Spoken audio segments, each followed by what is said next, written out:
NFL draft's coming up. We don't fancy ourselves an NFL show. Never have, never will, and that's not changing. But I do want to address a couple of very high-profile guys that I have seen in person a whole lot, and that's Tua Tagovailoa and Joe Burrow. As I said to lead the show, this is the time of year where, unfortunately, squeaky wheels get a lot more grease. It does not pay, again, unfortunately, this time of year, to look at elite prospects and just say, that's an elite prospect. It ends up paying a lot more if you just throw out some trash and see if it sticks to the wall. And even if it doesn't, well, you generated 15,000 clicks, so that's all well and good. Now, clickbait used to be all the rage. And then platforms like, for example, YouTube, if you're watching on YouTube, platforms like YouTube, they got smart to that. And so they started rewarding you not for the amount of clicks that you could generate, but for the average watch time. You know, our live shows, this is pretty insane stat.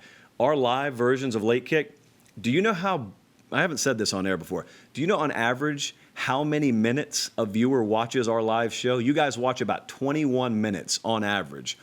I can't even begin to tell you how insane that number is and how much I appreciate that. But that basically means either you're coming in and clicking out, or you're just watching most of the show. We get rewarded for that because we're not putting out clickbait. Well, this time of year in the NFL draft world, clickbait still works, unfortunately. And so I've seen some of it surrounding Joe Burrow and surrounding Tua Tagovailoa lately. Let's just address the concerns. And I use the term concern very loosely because I don't truly believe these are concerns. Let me give you my take on both these guys. I've seen both of these guys. I tried to count earlier today. I don't know. I know that I've seen both of them from the sideline in person at least half a dozen times. It may be like 10 times for each of them. I think they are both franchise quarterbacks. I think they are both 10 to 15-year Hall of Fame caliber talents. I understand how much goes into that. And I understand how much that's out of their control goes into that. I'm just speaking about their physical and mental ability to translate to the next level. I've seen them both a lot. I've been around them on field, off field. They check every box. They are tailor-made. Different personalities, but both of them tailor-made to lead an NFL franchise. And yet, here we go. So we've got some criticism. Let's talk about the criticism here. Again, use the term very loosely. The criticism that was being thrown around as of last week and early this week about Joe Burrow is, of course, stop me where you've heard this before, and stop me if you can explain why this is a criticism. Well, he's a product of being in a really good offense and being surrounded by elite wide receiver talent. Well, two of those things are true. He was in a great offense, and he did have great wide receiver talent. I kind of chuckle every time someone says, well, he played with a lot of NFL wide receivers at LSU. You know where else he's going to play with NFL wide receivers? You know where else he's going to benefit from high-level NFL schemes? The league he's about to be drafted into. That's sort of why they call it NFL talent. That's the league he's about to go play in. So I don't know that that's a knock at all. And I don't know where we started, and I'm going to say they. I don't know where the people who claim this, I don't know where this idea started that if you produce and you take advantage of the elite weapons you have around you, how that won't translate to the next level. Fact of the matter is, if Joe Burrow is put in a situation that's built for him to win and tailored for him to win, he's going to win.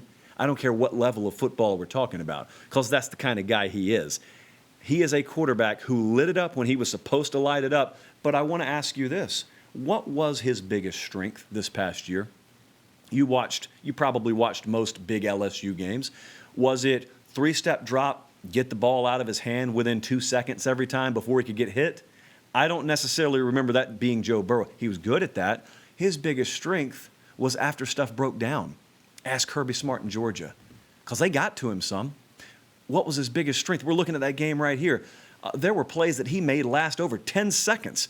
And the reason is because of this stuff. You see this right here if you're watching the YouTube version. That kind of stuff right there, that's not a play design, guys. And there was no NFL receiver in the backfield allowing him to do all that. I think his skill set translates very well to the next level. And I think if he's put in a situation to succeed, he will succeed. And he will be a guy who could be a 10 to 15 year, again, like I said, future Hall of Fame caliber talent. Now, here's what happens a lot of times. The better you are, the higher you go in the draft, and chances are you could go to a very poor organization, and even the best quarterbacks in the world are not enough. They're not skilled enough. The league's too good. You're not skilled enough to overcome a terrible front office.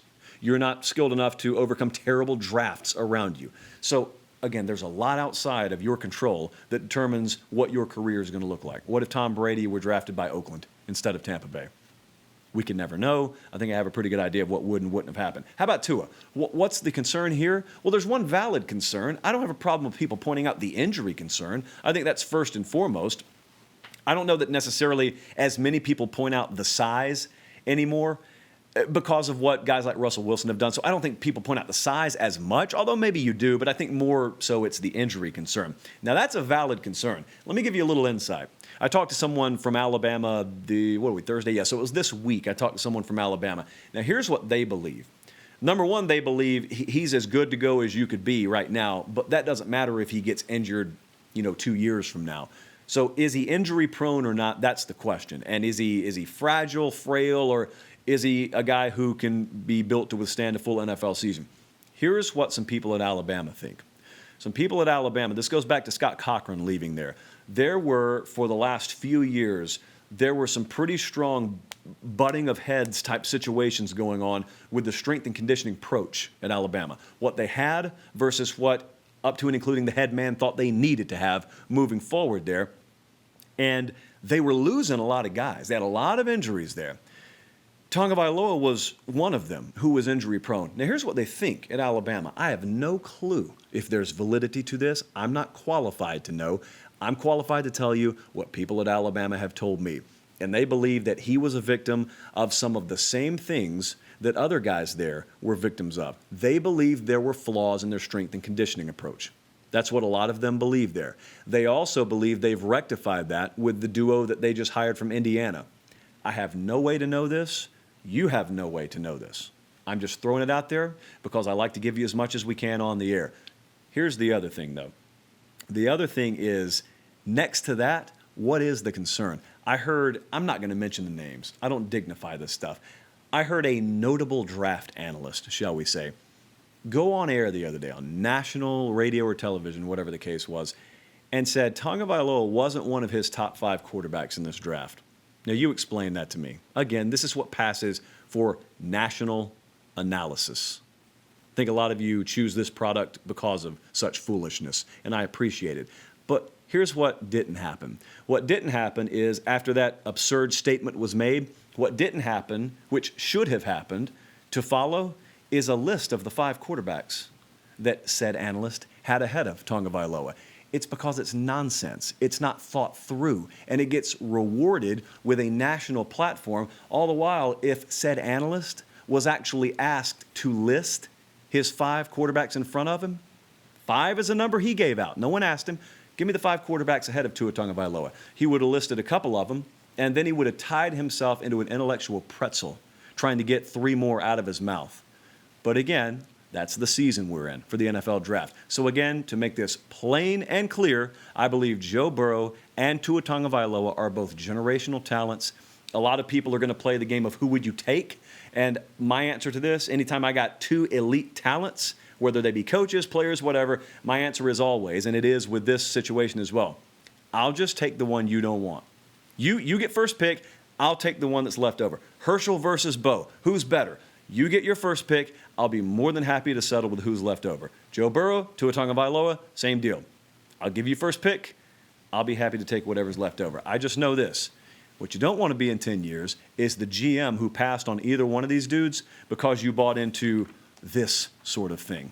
This sort of thing gets you a ticket in Section 333. You're running NFL franchises. Got to be better than that? I think they will be better than that. I think you'll hear these guys' names called pretty early in the first round come NFL draft night.